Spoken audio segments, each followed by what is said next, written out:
Welcome back to the Almost Academic Podcast. Welcome back. Episode 4. We're back at it again. 4 episodes. Wow, what a journey we've been on, friends. Truly, it's been a dope time. It's been a nice time. We have a little audience with us today. We do. It's fantastic. There's so if one you hear, woman here, and I get nervous around even half of a woman. So if our usual charm is missing, it's blame it on vaginas, brothers. Yeah. Blame it on vaginas. Blame it on the fucking smelly ones, too. Truly. Kind of crazy.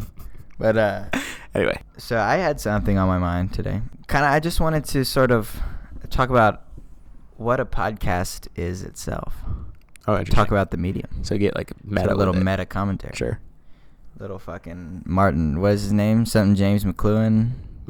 Marshall McLuhan. McLuhan. Yeah, the close. medium is the message. The medium is the message. And so what does the medium of podcast have Tell to us about communicate ourselves. to us? Yeah.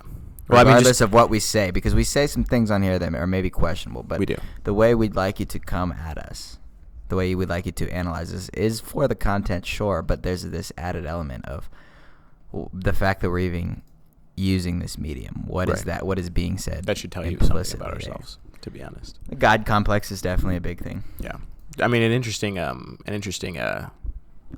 fact about Marshall McLuhan is that he actually did a interview with John Lennon and Yoko Ono, and Yoko was going, "Ha!" Dude, like Yoko was just screaming in the mic the whole time. Like John Lennon's like, "Hello, yes, Marshall, that's a great fucking question. Thank you for asking that, Marshall. You know, it's very interesting." And then Yoko is just being like, "Ah!" I'll show you what the medium of microphone says, Marshall. Because she's doing art in that moment, you know? Like that was she was ruining the Beatles in that moment and leading John Lennon on a slow path to his eventual death. Yeah. That's what Asian women do to you. What are you going to do? I don't think she heard that one. No, it's anyways. That's all right. So medium is the message. Podcast. Right. Okay, what aspects about the medium of podcast, right? So it's like long form. Long form is an essential. Right. Yeah. In a society where the medium that has overtaken us is short form, immediate, dopamine receptor is hit, but you move on and you forget it, right? What the podcast demands of its audience is long form attention, which none of you are willing to give, by the way. I've been looking at the analytics. You make it about 6 minutes in, and that's okay. Frankly, I forgive you. Right. You're bred in a society where the medium is immediate. That just means we'll put all the interesting shit at the end. Right. So the thumbnails at the end, always. That's right. the secret. But long form, so what the podcast demands of its listener and what's simultaneously understood and said between the podcaster and the listener is that I respect you. Right. I respect your intellect. I respect your ability to pay attention. I respect your ability to follow along. Yeah. I respect your commitment to a message. I respect you as a consumer because I'm willing to make this something long form. Because a 6 second. Do you think people that make TikToks respect you? No, they don't. Frankly, they don't. Yeah. Because they think you have a short attention span, and they just want to hit you with as much, whatever can, fast music, jokes. Fast music. Fast, loud bass. Fast, loud bass. Dance music.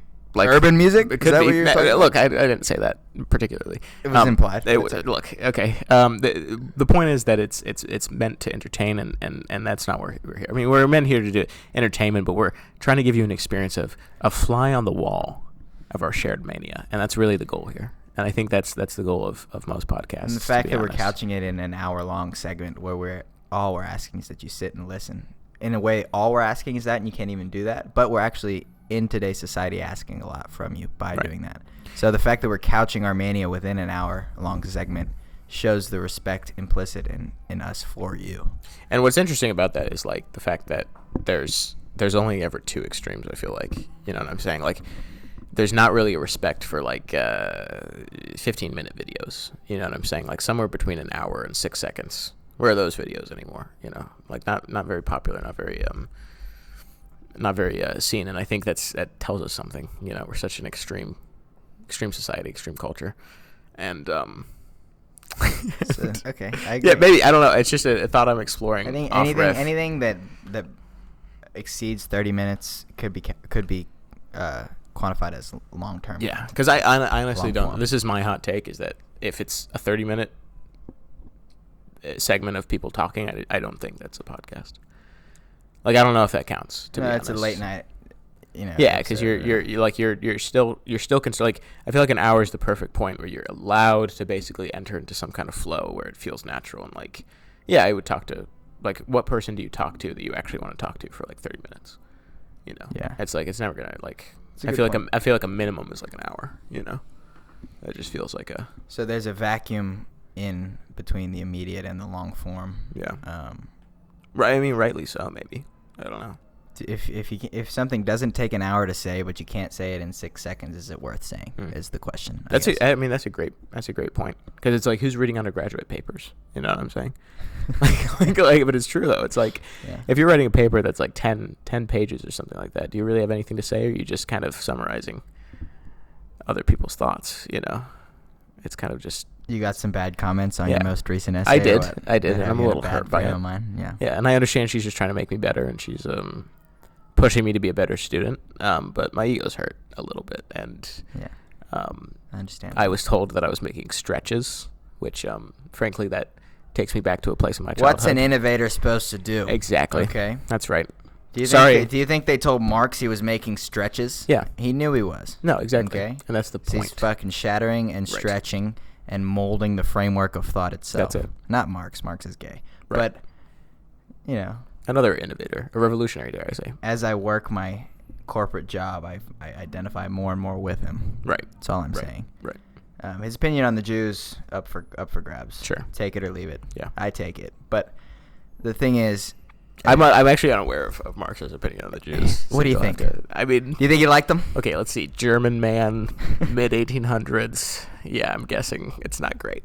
No. Yeah. No. That honestly might be anecdotal. I don't remember where I heard that. I just heard that Marx didn't like the Jews. Because I feel like he would be. Well, actually, no. Because like they're kind of symbolic of like, you know, everything. Capitalism, the monopoly man. I didn't say that. I just said everything he hates, because I'm dancing around. You're dancing around the point. I'm dancing around the points. That's all right though. So okay, one element of the podcast implicit in the medium is the respect shown to the audience. Yeah. The respect that exists between audience and podcaster, between audience and caster. Right. As the kids say. Because it's long form. That's something that's implicit in the medium itself. What else?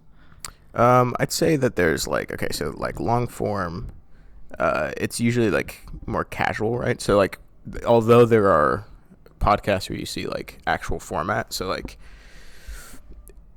things that are more akin to, let's say, dramatic readings, or like you remember from like old timey like radio. I don't know if you remember, because you probably wouldn't. But like, 'cause I what's wasn't that alive. you say? Yeah, but like old timey radio shows, you know, like they didn't before they had The televisions. Germans have been defeated at Normandy. Yeah. Rejoice, America! Freedom Rejoice. has won. Freedom has won, and now you will And be we under are a dictatorship. Christian nation. Yeah. Praise God. Praise God.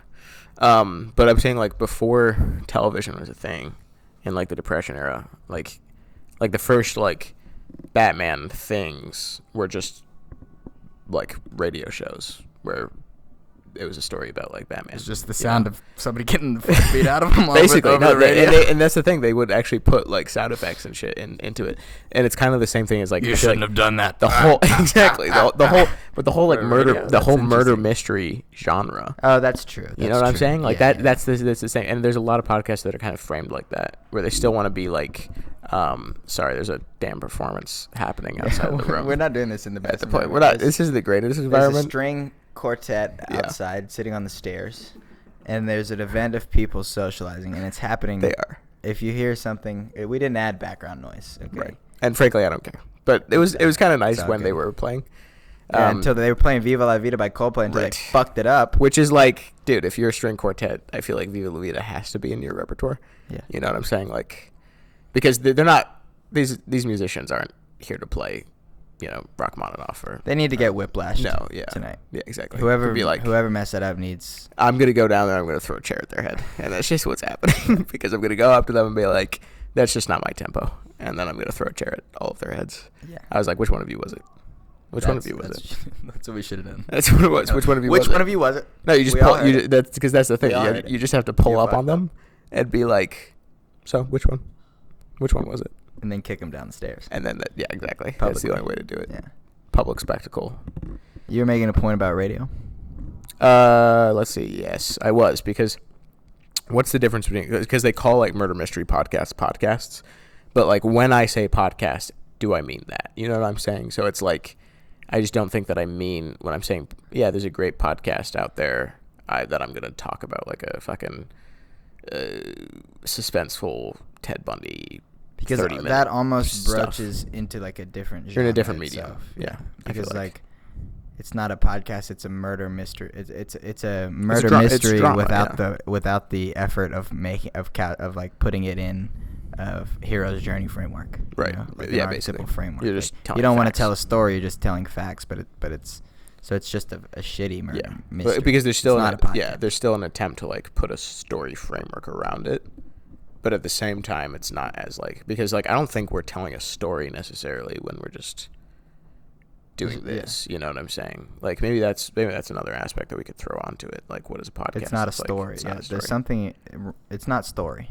Which is interesting because it's like you don't find a lot of entertainment out there that's not that. You know what I'm saying? Because even like yeah, you could say, but even like music in some way, even instrumental music, like tells some kind of story that like appeals to some human part of us. But this is literally just like sound waves, conversations, shit like that, and it's like very disparate, very it literally is just a conversation, you know, that two people are having, or like three people, you know. It's a window into a human experience, right? Because story has something that is cultivated. Story has something that is intentional. Yeah, there's like an art to it. And in some way it's fictional in that regard. I guess story is fictional, but like it becomes that way because of the intention behind it, right? Like you have a rising action, you have conclusion, you have drama, you have all these things, and so story becomes something that is very much so like fictional and artificial. Yeah. But here, what we're doing, right, is just a window on a human experience. Right. I would say that everybody has the experience of having a nice conversation, but I don't think that happens much anymore, and it breaks my heart. Yeah. But what this podcast does is just provide a window into that. We're not giving anything artificial. Right. We didn't know what we were going to talk about. No. It didn't come with prepared points. No, we did not. And so that's one thing implicit in the medium as well, is this spontaneity, this lack of intention, this free form sort of thing that allows it to be this, like I said, like a window into human experience. It's almost because it's interesting because it's like, but you know how like there's certain movies nowadays that kind of like lean into that desire to like get an authentic feel. So like you get like movies like a lot of Quentin Tarantino movies, I feel like are that, like Pulp Fiction. A lot of the dialogue is framed in such a way that it's like witty, quick, how an actual conversation would flow. Or even like, I don't know, I was like watching Once Upon a Time in Hollywood, which is like one of his later or his most recent ones, and like I just got the feeling, I was like, where's the story in this? Like this is just kind of like stuff happening, and it's about something, and there's a clear ending, definitely, like that one I got, and it kind of all came together in like the third act. But like before that, I was kind of sometimes it seems like it's dialogue for the sake of dialogue, right? Which is interesting because it's not necessarily a bad thing. It's just like you kind of catch yourself thinking that, like, is this a movie anymore? You know, like because it's so different from the normal medium. He's challenging the very medium of movie. What he's using, which is very popular. You know, it's like, it's interesting because it's like, how could you even challenge the medium of podcast because of the fact that it's already so, you know, to actually challenge the medium of podcasting would almost put a structure on it, you know. To challenge the medium of podcast would be to press record, sit there for an hour saying nothing. Yeah. It's like it's like the classical music piece that's like, it's like 4 minutes and 30 seconds or whatever the fuck it is, where it's just full orchestra sitting there for 4 minutes and 30 seconds. I'd be so angry. Yeah. If I fucking paid money, I'm taking my wife out, right? To a nice fucking... You're like, I don't really know what classical music is. I've heard this guy's good. Right. You know, if everybody's talking about it. Talk of the town. And they just sit there for I don't care what kind of artistic sort of thing you're trying to do. Yeah. You failed me and you did something wrong to me. Sometimes the medium should not be challenged. Right. In certain measures, he actually puts in like chair moves. You know, like make a chair, like kind of move your chair so it makes a scuffing sound. Yeah, like it's So okay, that's where we'll go with it. Is sometimes should the medium not be challenged? Should it not be challenged? Are there certain things that are sacrosanct about a certain medium that ought not be challenged? Yeah, I mean that's interesting because it's like say there's like a common sort of social media shared by a university, right? Used for people to buy and sell textbooks, right? So general communication. That was what it was for most of, yeah. Is it a sin against the medium itself for someone to get on there and say things like, sometimes I play city building games and feel like God. Right. Or say things like, I don't know, for example, just post a picture of themselves staring off into space. Yeah. Or... because you're subverting the medium in some way. You know, like that is there's an intentional kind of subversion of the media there, or the medium that you're using there. But it's always. Is that a crime against the medium itself, or is it a challenge? Where's the line drawn? I think it's a challenge in some way, because it's like, I mean, that's the whole point of like fools in like society, or like, you know, people who tell jokes for a living, etc. Is like, their whole point in society is to couch like truth between like things that make you laugh, basically, or in such a way that it makes you laugh, so that you can kind of get away with not having to seriously think about it, but it's always going to be there in the kind of back of your head. Yeah, it's about navigating that area between the thing that is a transgression and the established and understood and safe. Yeah, there is a cushion to be navigated there. And so, say if someone were to, in an avant-garde manner, perhaps challenge the existing suppositions surrounding a university-based social media. If someone were to get on there and imply that they were going through a manic episode and losing touch with reality, if that were to happen, could you say, this is my question to the room, to the room, it's to the room, it's not just to my co-host, it's anybody could that person be called a brave, bold even, creative genius? Could it be said, given the context of the conversation we just had? Could you say that person is like the Picasso or the Norm Macdonald of somebody that challenges and fractures and pushes the medium itself? Yeah. Could it be said of that person is my question. I think anybody can answer. It's an open question, I think. Nobody wants to. That's all right. I can spit some game on that, I think. Sure, you know, having the... We'll open the floor then to the person who actually has things to say. Having the duty of the mic, I guess. All right. No, I think it's the interesting... I will answer your question with another question. Okay. And I will say... I love it when you do that. Of course. And I will ask you the question of, is it subversion if you take yourself seriously while you're doing it? You know? Because it's like... Think about the characteristics of like modern art nowadays, or like the whole project of like post-modernity, you know? It's like, it obviously seems foolish and silly, but it's like the whole point is that like the people who should be doing this shouldn't be taking themselves seriously, you know? This is me riffing off the dome, so it's like, this isn't fully fleshed out, but like, think about it.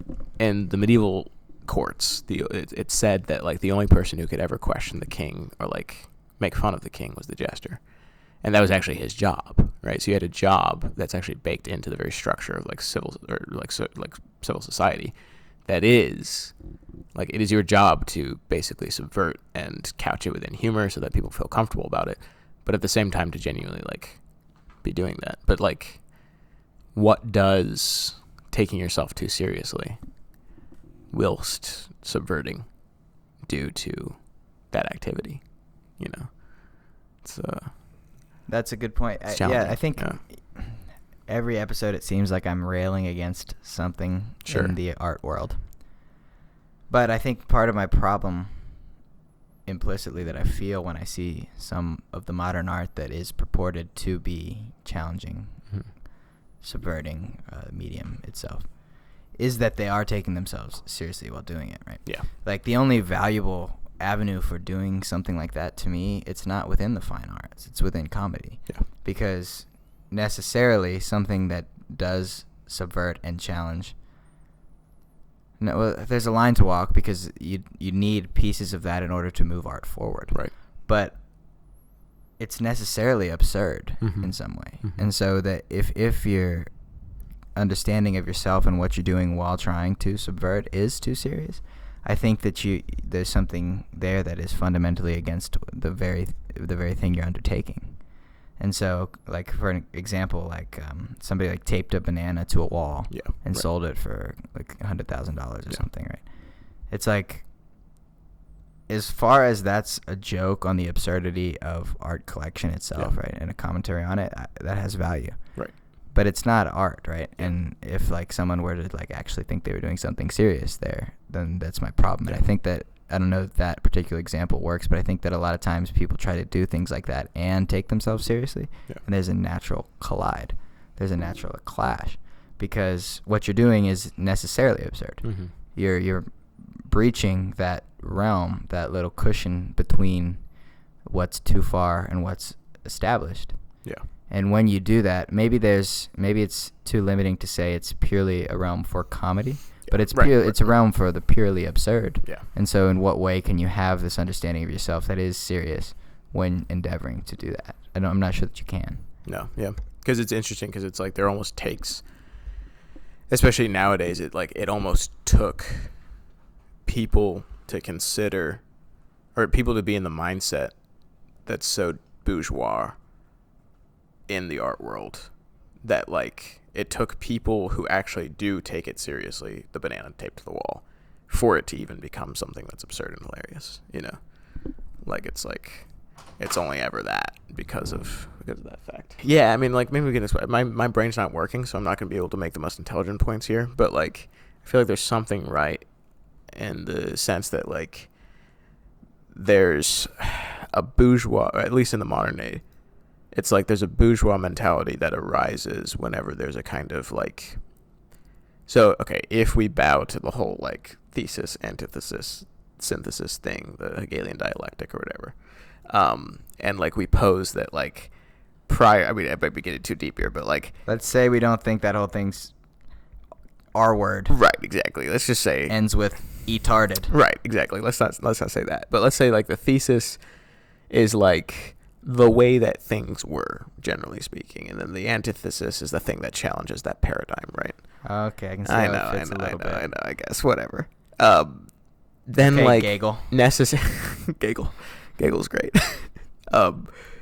But the synthesis of these two things, I think, is found in the bourgeois society, who will always, at least nowadays, as we kind of see it happening, is, like, there's a kind of bourgeois mentality that appropriates the antithesis, and the antithesis then becomes no longer subversive, right? So it's actually in the process of it becoming taken on by the bourgeois that it loses its subversive character, and then becomes the actual, like, thesis, right? Like, again. And so there's never actually, I don't think there's ever actually any synthesis that happens in the Hegelian dialectic. It's just the antithesis is taken on as the thesis, which, yeah, you could say is a synthesis, but it's only taken on because of the value that's placed on it by bourgeois society, or people that, like, I don't know, you know what I'm saying, like wasps, you know, like, that's what I kind of see bourgeois society as, right? Like, emptied of culture because they're just constantly appropriating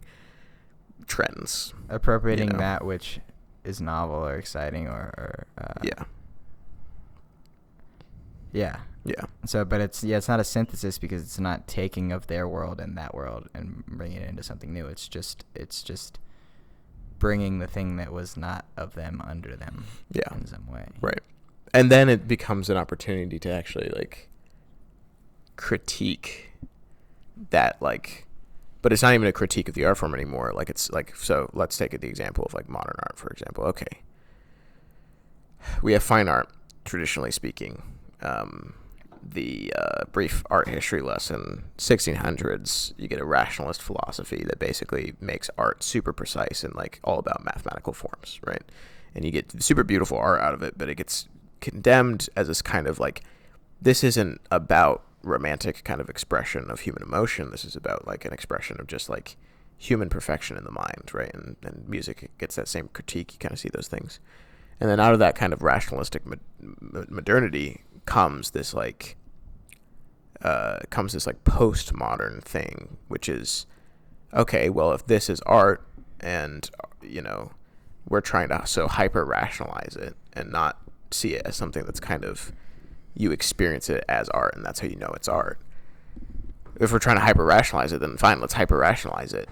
now it's not like how do we hyper rationalize it, it's to what base levels can we get this medium to where we can still call it art, right? And so that's where you get modern art and like what are the limits? Right, the limits, but in a kind of not in the reach way. The limit in the furthest way, but what's the bare bone of this thing exactly to where the term art, we seem to have this conception that art is art and you'll know it, right? Yeah.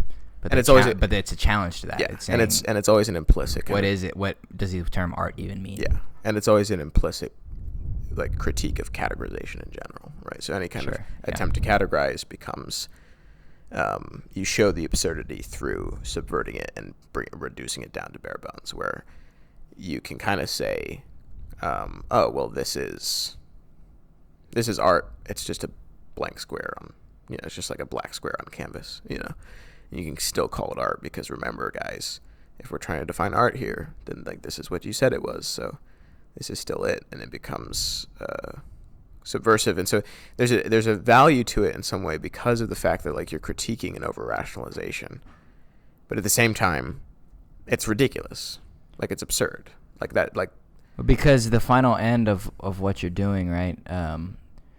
So it's an implicit critique, and maybe what you want is like a further consideration. Like if you're rejecting categorization altogether, but what you're presenting is a critique of the existing categorization, then your end is always going to end up being something that can be added to your critique. Yeah. Because, okay, you did your job, and now people are calling a blank canvas art. Right. It's like you were saying before, the antithesis never actually joins and becomes a synthesis. Yeah. It just becomes encompassed under the broad head of what was there already. And so by like trying to critique the categorization, you end up just broadening the category to where it's almost meaningless. Yeah. And so you're accomplishing implicitly the thing that you presuppose, which is there is no categorization, by having meaningless things become incorporated and assumed under the categorization of art. But then category is still the thing that's there. It's the result is the thing you rejected, but you're also accomplishing the thing that was your base premise. Yeah. So it's like a weird, and that's almost absurd. It is absurd. So it's like, I mean, when you get to the level of like, okay, at what point does this kind of travel from an absurdity where the person who is critiquing it and makes this thing no longer is thinking that he's absurd in doing it, because it's obviously an absurd endeavor, but now he's like, oh, this isn't an absurd endeavor, this is actually, I'm discovering something here. I'm like he's taking himself seriously about it, right? Like I always like the example of like someone like Andy Warhol, where he gets popularized by like pop art, right? But he's still going around crushing Campbell's fruit cans, signing them, and like passing them to people. He knows what he's doing. Like he's not an idiot. Like he knows that, like, because he's a fine artist at heart. He's just interested in this more like minimal kind of pop art genre as well. It's just like when he crushes a Campbell's can or something like that, like he's making a joke to somebody, and he's making a joke precisely because they're taking him seriously. Like he's laughing at them because he's just being like, oh, you think that a crushed Campbell's soup can is art, but if there wasn't this whole paradigm and structure around it. So in that way, he's doing something that has substance, that has value, because of the fact that he's not taking himself seriously. If you're gonna do serious things, take yourself seriously. Yeah. But I guess obviously crushing a Campbell's can and signing it is, if anybody wants to call that a serious endeavor, question their sanity, right? Like something just in the very thing is not. But his acknowledgement of that, yeah. And I think that even this whole sort of thing comes back to that medium. Yeah. The medium imparting meaning just as it is, for what it is, right? Like, okay, like in some way, genre or category is a medium itself, or is an implicit part of medium. That's kind of what we were trying to do at the start with podcast, right? So it's like, when I say I'm an artist, when there's this thing art, what are the implications? What are the assumptions? What are the things that come across just by that very term, right? And so you were saying earlier, like, a lot of the postmodern stuff is a rejection of many of the things that come across implicitly by the very term art. Yeah. So in some way, like, it's the same thing. It's the medium imparts things, and like when you reject those or when you try to reach beyond those, you run into the realm of the absurd. Yeah.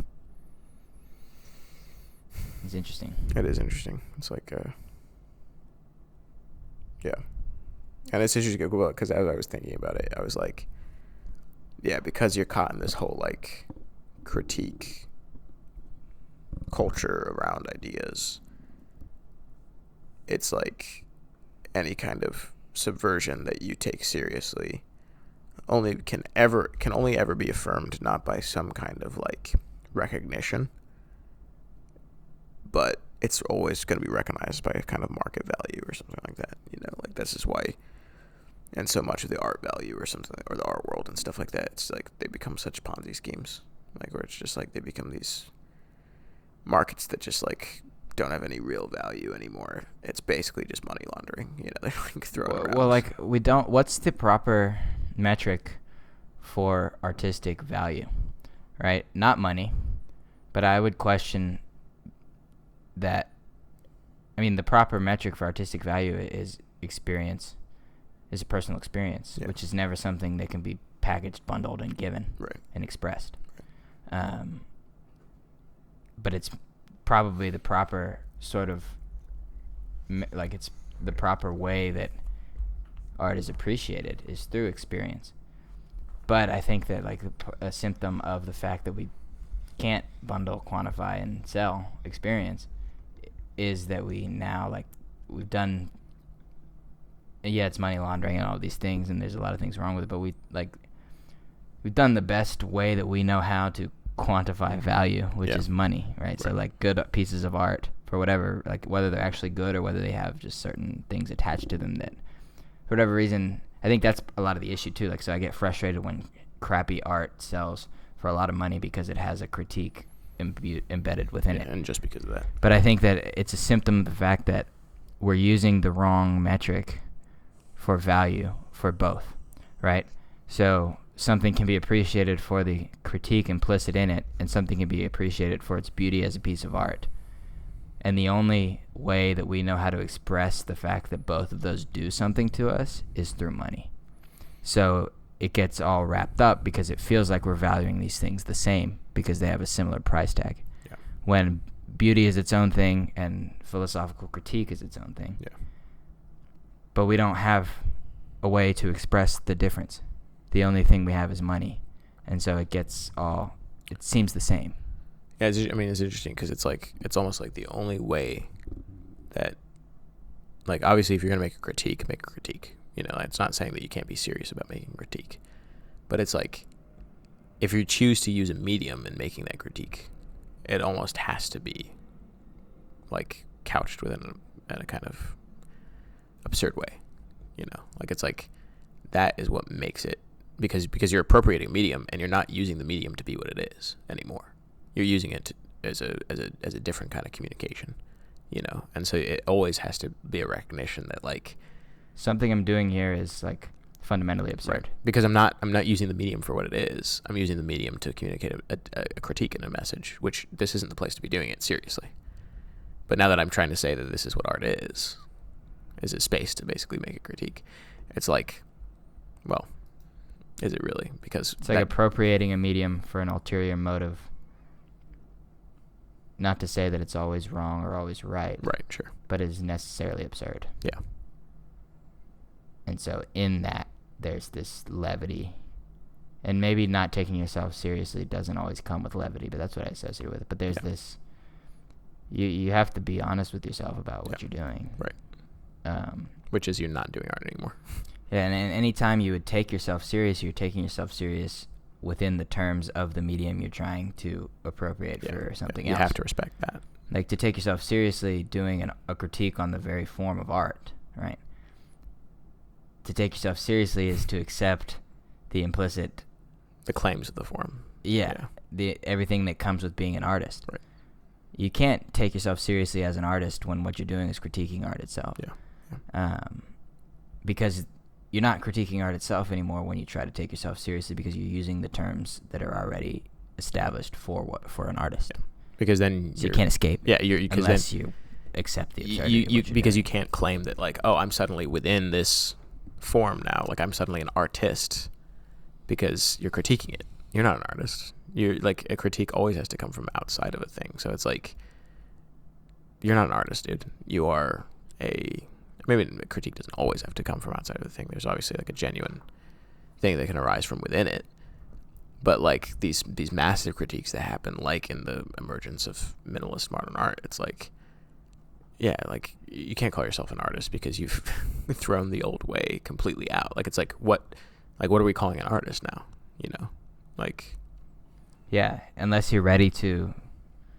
You're a jester. Everything that comes with that we can't. What are we calling art now? Well, what are we calling artists now? Yeah. And unless you're willing to accept both, because they come united together. Deal. But you're a jester. Yeah, that's a good point. Like you're a jester, but you're still a jester. Jester is not necessarily like a comic or pathetic role. Yeah.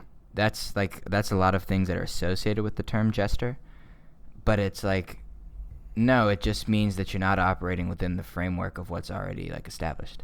Yeah, it's like, because it's like you are a jester in the court of like the kingdom of art. You know, like you're still within it in some way, but everyone else who is taking this medium seriously recognizes that like you are not the same. Your role here is different, and like you are allowed to do things that we cannot do. But at the same time, it's a privileged role. It's not a role of like, if every artist becomes a jester, then the whole world turns upside down. You know, like you invert. Now it's like the actual artist. If the king were a jester. Right. Exactly. What is that? Right. Yeah. He's a tyrant. You know, like he necessarily big, but that doesn't mean that like there shouldn't be a jester in the court of the king. You know, it's just recognizing that like the jester has a privileged place there.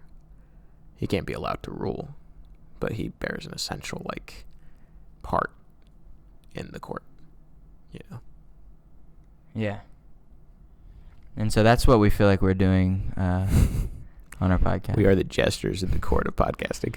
Yeah, no, I don't think that. I think the opposite of that. What we're doing is hopefully operating within a medium, respecting that medium, and taking ourselves very, very, very seriously. Yeah. I hope you know that. Obviously. I listen to this when I go to sleep. I listen to my own voice because of how seriously I take myself and my job. And I think that God has asked me to do this. Right. Not for my sake, maybe for my sake in the end, but really for those who will listen. Right. It's a privilege that I've been anointed for. People need to be spoken to. They do need to be spoken to. They need to experience the silky, sultry voice caressing their eardrums. Yes. It's just what they need. It's what the people need. So we have we also have some baggage to clear, some things to air out. As you well know, because you all listened to the end. Yeah. The end of the last 20 minutes or so of our first podcast episode. Something happened. Something divine happened. Yeah. We were touched. And not the Holy Spirit was in the air. Yeah. And there was 20 minutes worth of a little riffing, little fan fiction about Bob the Builder and Hanny Manny being in a gay relationship, ruling as communist leaders in America. We were molested by the art form, to be honest with you. Something happened to us, yeah. And that came out, right? Most of you wouldn't know because nobody listened past 6 minutes on the episode, but it's okay. We forgive you. You should go back and listen to it. It starts about 38 minutes. But somebody did listen to that. Best bit. Somebody did. One person. Somebody listened to that part. Some fucker from the UK. Listened. And now he's posting. What was it on Instagram? He's gone viral. Yeah, he's gone viral as an Instagram reel. And he just appropriated the idea that the Holy Spirit bestowed on us. Right. We were given that. It was not to be we were given that to give to the world. Yeah. And he took it. Yeah. And he appropriated fame for himself. And frankly, it was upsetting. I saw it. I was. Are you fucking seeing it? Yeah, dude. Yeah. Yeah. It was like it's on Instagram or something like that. Yeah. Some people like have been. I've Talking seen it around. Yeah. Yeah, it's growing. Yeah, it's growing, and it's probably at a couple. he was like Bob the Builder as a communist. He moved over from Britain to Russia and built the Berlin Wall, which is original. Okay, sure, we didn't give him that, but we gave him the seed of communism that he had, and then he basically goes into how he then becomes a worker in America and forms a communist empire, which was all our idea. So frankly, it's a little upsetting, and we're not gonna sue him. No, we're not, because not only are we good men, we are also poor men, and we cannot afford the legal fees that battle would drive us into. Yeah, but here's the thing, and I hate to be a man of vengeance. Sure. I hate to be a man that wishes ill. No. I'm not doing that. Never do that. I pray for this man. Always, every day. But no good deed goes unrewarded by our Father in heaven. Amen. In the fullness of time. Right. Goodness is itself its own reward. Yes. No wicked deed goes unseen or unpunished by our Father in heaven, and Amen. wickedness is its own punishment. Amen. Sin is its own punishment. So what I will say to this man who absconded with our content, just be ready. Whether it's in this life or the next, where you live in that icy vacuum, far, far from the Lord. Frankly, in Satan's mouth. That's where I think you're one of the ones he's chewing on. Yeah, he's salivating for you right now. But that's neither here nor there, and I'm not making any judgment on your soul. You should repent and go to confession in the Catholic Church because you need to. But the thing is, I forgive you, but I don't know that the Lord will, unless you ask him, and then he will. Yeah. Right? But until then, that was bad. I didn't mean that. No, I'm just angry and hurt. Sure. But no wicked deed goes unpunished. Just remember that. And it's whatever's coming to you, friend. Whatever's coming to you, friend. Be ready. It's coming. You don't get to do this to good people. When you hear trumpets, be afraid. Be afraid. That's all I'm saying. When the day of Adonai comes, when the day of the Lord and the day of judgment approaches. When glory comes on his chariot. Amen. Shining, burning away all the lies. Heralded by his 4 horsemen. Purging sin from our souls and leaving nothing but the truth behind. When we are raptured. What will you be left with? Will you still have your Instagram account? Will you still have where you plagiarized blatantly? The little clever bit you did there on Bob the Builder and his just because you happened to stumble across like a little obscure podcast with a funny thumbnail and stole an idea and you think nobody's gonna notice. We did, and just remember we have proof too. Our analytics show that we had 1 viewer from the United Kingdom. That's crazy. And then you get on with your little. All of a sudden. Oh yeah, Bob the Builder. Yeah. You sound like your fucking mouth is full of cotton.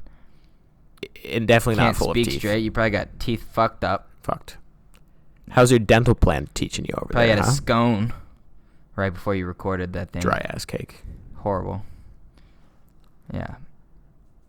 You probably can't. We're afraid of getting shot over here. You're probably afraid of getting stabbed. Yeah. Getting acid thrown in your face. Going to an Ariana Grande concert. Yeah. Getting bombed by ISIS. Yeah. Just for liking beautiful, ethnically ambiguous, could be Hispanic, could be Italian women. Hispanic. Just Hispanic. Could be 15, could be 25, who knows? Yeah. David is claiming that. No, I know. I'm not claiming. I know. She is. Ariana Grande is Hispanic. Yeah. But Grande is Italian. No. That's an Italian word, though. I understand it's also a Spanish word, but... David, why are you so passionate that Ariana Grande should be... I'm not trying to take anything. I'm just saying that Ariana Grande maybe should be... No, she's fucking Hispanic. All right. That's it. I just agreed with him. I don't actually know, so it's worth a look up. It could be worth a look up. No, I haven't. David, you're just David, that's what you're here for. Lying? David, that's what I'm not lying. David, that is what you're here for. I need you to look up if Ariana Grande is Hispanic. All right. Because he's if not going to tell you even. I understand. If I'm wrong, he's not telling me. But it's fine. Anyway, the point is, ISIS blew your shit up. Yeah. And that's it. And I wish you. Horrible tragedy, by the way. Been there. My heart goes out to all the victims. I wish you'd have been there. Okay, I'm looking on Buzz. I didn't mean that either. I didn't mean that. No. I didn't mean that. No, we love all of the families that were affected by that tragedy, and just know I pray for you every day. How long has it been? It's stayed in. Look, you're I pray a consistent man. I pray for a lot of people in vague, kind of general ways. I'm just kind of like whoever. Ariana believes that her ancestors are white and are from Italy. Get the fuck out of here! Let's go, Sicilian even. Sicilian, baby. Let's go, baby. Structure, Ariana could be easily placed as someone from Latin America. Shut the fuck up, though. She's That's not. what he said. She's not. That's Okay, what he okay, said. but could be placed in Latin America does not mean When she's is claiming Latin Sicily. American. Wait, have Okay. you seen that video where she's acting like a South Korean, like the K-pop? It's just so Did she just like threw on some Fox Eye and she was like, "I'm Asian now." No, she did like the accent too. Right? Oh, that's crazy, Yeah. dude. She hit the like She said, the very Asian good. accent. She said, Very good. "Arr." That was, yeah. But anyway, Ariana Grande, please hit me Dan up. Schneider, very not good. Please Show- hit me up. Make me show my feet. We're probably from the same town, Ariana Grande. So just please hit me up. I understand you're probably older than me, but that's fine. I've been known to. Is Ariana Grande your Apollonia, dude? She might be. Wow. She might be. I think so. I think I've discovered. I've had a crush on Wow. that girl since she was on Nickelodeon, about the same time that Dan Schneider did. It's all the feet stuff. Yeah, well, about the same time, Dan. Nice. No. Look, it wasn't the foot stuff. It wasn't the foot stuff. No, it was her. Her energy. Her energy. Ditzy and retarded, or what? Maybe, I don't know. I'm afraid to admit that in myself, to be honest, because I actually do enjoy intelligent women as partners. As but- little playthings. Well, no, I don't think so. I don't think that. Sorry, I generally didn't mean don't that. like I didn't- to. That was a projection. No, I understand, and that's okay. It's just, yeah, I want a woman that, like, doesn't get blown up, and I think, like, I think the record isn't going too hot, considering No, my, she survived, bro. she survived. That's not a strike against her. That's a mark. That is. She was within the vicinity of Where of a Apollonia terrorist act. failed, Yeah. she succeeded. Yeah.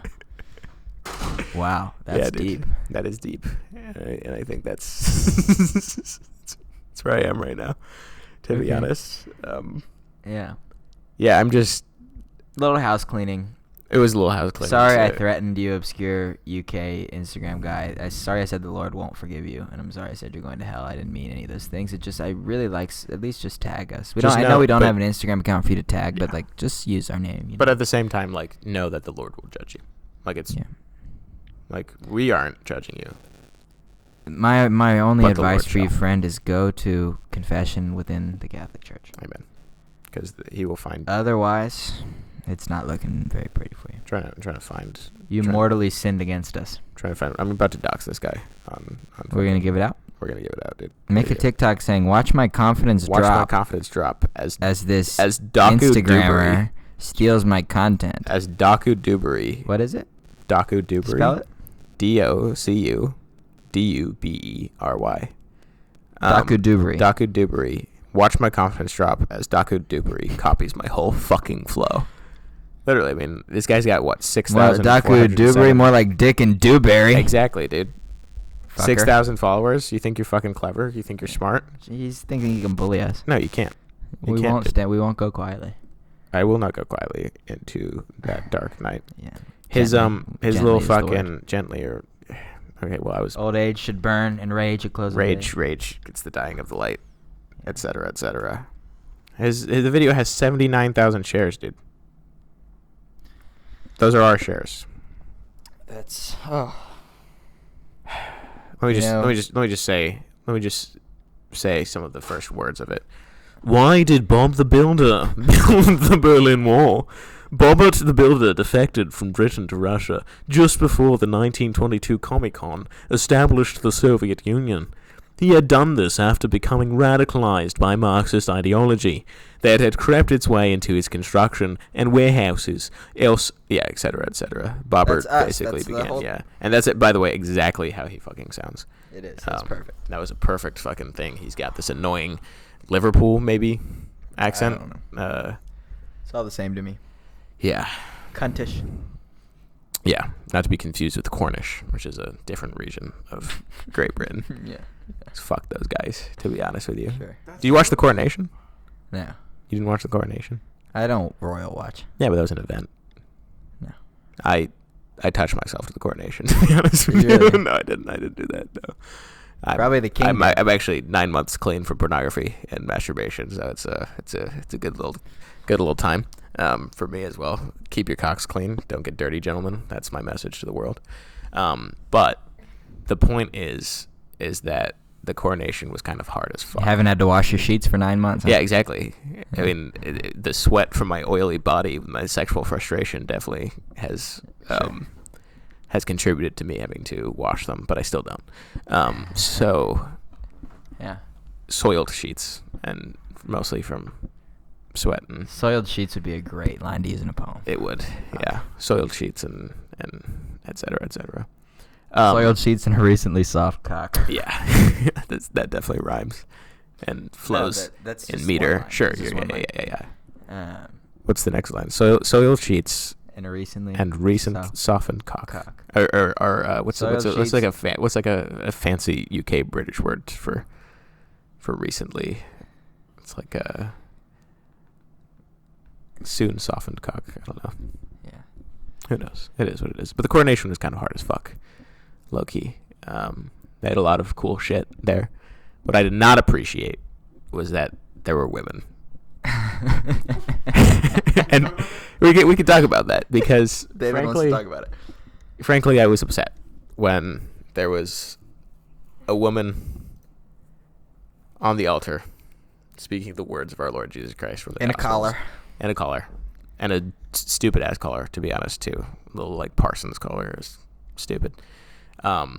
Because it's like there's this clear distinction in the coronation where like between one part of the ceremony to another, it just switches to like Middle Ages shit. Like it's just like once they put the like screen up where they basically strip Charlie 3 naked, it like suddenly you're like, oh, it's this medieval England, holy shit. But it's like before that they're like jamming out to like gospel choirs and fucking like, yeah. Kanye was there. Kanye was there. He was singing Jesus Walks as Charles III ascended his throne. No, but it was nice though. It's actually a pretty cool thing. I hate American commentators though, like just spitting over like those kinds of things. Yeah, it's annoying. But and so, do you think they invited Meghan Markle here, given all the recent controversy with her and the Crown? Because the Crown really has something against black people. Right. Do you think they invited Meghan Markle? Is she in attendance? Right. Is she happy about it? She wasn't in attendance, although people thought she was. She would have been like hiding in the rafters. They can't tell the difference over there in Britain, or what? Yeah. They were just like, oh, it's too dark. We can't. Yeah. No. She in the shadows over there? Meghan Markle was actually one of my first crushes as well. Oh, I mean, it suits. Yeah, dude. I wanted to be. Suits. That was. I know I'm Mike Ross, right? Sure. But I wanted to be Harvey Specter. That is such a. Because Mike Ross wants to be Harvey Specter. Yeah. You know what I'm saying? And that. So really, I'm Mike Ross. Fuck. But I wanted to be Harvey Specter. That's a remarkably accurate assessment of. Yeah. Yeah, that kind of hits. Yeah, dude. That's remarkably. I've never admitted that to anybody. I would just say I admired Harvey Specter, but I never admitted the part of that deep down. I know I'm Mike Ross. And now you've potentially admitted it to all the poor children in Africa that can listen to this podcast. We'll get them there. Dish satellites on the side of their mud huts. They give them dish satellites, yeah. They won't give them a well. Right. Or any sort of infrastructure. China's got to do that for them. Yeah, they will. Minister Xi Jinping out here. Yeah. Clothing, feeding, washing. The only clothes we've given them is the fucking. Use the words applied to our Lord for Xi Jinping. Okay. Too far. There's some things that are too far. What? The only clothes the Western world has given them is. What is true? The only clothes that the Western world has given to the African nations is the fucking Gucci Louis. No, hey, buy it, logo. No, what they've given them is the fucking Super Bowl 54 Eagles championship sweaters, dude. Like, and just to clue you in on that, the Eagles did not win Super Bowl 54. Yeah, dude. They're iced out in a fake championship sweater. I almost wanted to go to Africa when the Astros won. Or didn't win in like 2019? Yeah. No, 2020. That's all right. But when the Astros didn't win in 2020, I was like, this is the cheapest I'll ever find an Astros championship jersey. You know what I'm saying? Like, I was like, let's just go over to Africa, pick up some damn clothing, some damn merch. I think that'd be nice. We're broaching an hour here. Are we? Yeah. This has been such a low energy podcast for me. I mean, it was nice to We kind of got into spit, it, and it was good for a little bit. Yeah, but And nobody's even listening at this here. point, so we can say whatever the fuck we nobody want. that comes here for entertainment. That's true. This is just for our smart friends. Nick Allers is probably here. Probably. Hello, Nick. Yeah. Sorry we shouted out your name. We should probably... Nick. Hot Nick is probably Hot listening. Nick. That's what we're going to call him. Hello, Hot Nick. Thanks for being here. Thanks for today. being here. Because Let nobody me else know. is. Let me know your opinions on the discussion we had earlier Please do, because I regarding art and absurdity. because I respect you as a man Yeah. and as a intellectual, and I just honestly I see you as an older brother figure. Dare I say, even a father figure to me in my life. You just when you gaze at me with those warm eyes, Deep brown eyes. I don't know what to do with myself. I feel Eyes you seen. can see I the feel entire heard. universe in. Yeah, and Eyes you can see the Lord Himself. the cryptic wounded past that I know you have is calling out to me in your eyes, and I feel seen, frankly. So thank you for always supporting us, and thanks for staying till the end, because I know you're the only one here listening to this. Yeah, Nick, on our last one, we had one viewer that made it to the point where I talked about T.S. Eliot, and you sent me a long discussion about it, so I know it was you. It is you. And I appreciate it. And I hope that you feel seen as you have made me feel seen. Yeah, that's a good friend. Somebody who very quietly supports your podcast and will talk to you about it. Doesn't say anything to anybody else or anything. As opposed to like somebody that just wants to talk about it, right? He just did it. He just listened all the way through. And I know it was hard because we repeated ourselves over and over again. But he did. That's a good friend. So thank you. Thank you. Nick. As our Lord and Savior Tupac Shakur said, real G's move in silence. Like lasagna. Like lasagna. Little Wayne's. I know. But it's Okay, I'm just making sure. I thought that was a joke, but I was like, I know the difference between black people, don't worry. It's okay. yeah, Tupac never had dreads. No, he didn't. Yeah, that's how I tell the difference. Though I wish he did. Such a beautiful man, Oh Tupac. God, I know. They had to shoot him. They had to shoot him, dude. Like, I'm just saying. The CIA. Yeah, like knew he how wouldn't- long could a man like that be allowed in this world? They don't let you live very long. Got a large cock, We're gonna beautiful get shot man. soon. We're gonna get shot soon. probably. They- Honestly, I hope I get shot, because maybe that'll affirm something in like me. Maybe somebody thinks I'm worth shooting. You know? Yeah. Those are my own wounds speaking, and I apologize. The star that burns too bright cannot burn for long. Right. So that's all I have to say for this episode. So burnt brightly, kids. Yeah. And keep Tupac it- didn't burn too brightly because you know why, but he burned. Yeah, he definitely did burn, because He burned like charcoal. Because Jada was not loyal. Yeah, no, she wasn't. She's still not. No. Yeah. Anything from our audience over here? Y'all have Any anything? comments? Any Yeah. David would like to say something. David wants to say something to the British man. Sold a bit. All right. Yeah. You better watch out. That was a threat, by the way, and it is not. Was It is not. We acknowledge the fact that it's not protected by the First Amendment, and we don't give a shit. David, as our resident Luca Brazzi. Don't even. Okay. David gets actually really upset by that comparison, and I don't know why. Like, I've literally called him Waluigi before, and that's fine, but like I can't call him Luca Brazzi. That's too much. I don't want you to call me Luca Brazzi. Why I don't not? want to be compared to a retard. He's not a retard, dude. He's a loyal friend to Vito Corleone. He's no. You need to stop shitting on Luca Brazzi, dude. He is the loyalist man. Read the book. Just read the book and get back to me. You will want to be Luca Brazzi the moment you finish chapter 3. No, I guarantee you. I don't want to be that guy. He dies. Do you just not want to be? Waluigi dies like a million times, dude. Every time he falls off a fucking you rainbow. don't wanna Every time he die, falls David? off a fucking rainbow road, Waluigi dies, dude. Okay, well that's not who I am though. I'm not. You're not Luca Brazzi. Okay, I'm sorry. That's fine. All I right. said it I to will be respect it. incendiary. I will I respect said it to be begrudgingly. incendiary. Yeah.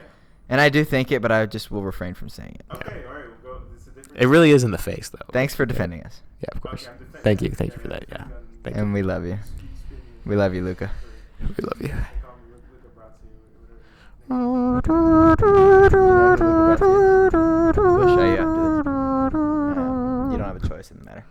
So that's the podcast. Yeah, that was it. That's Yeah. the podcast, and we're And I just am so empty inside. yeah. The space cadet thing is like stimulating me out. What's I basically love thing? pinball. Nah, dude. Fuck yeah. Pinball thing is Pinball, dude.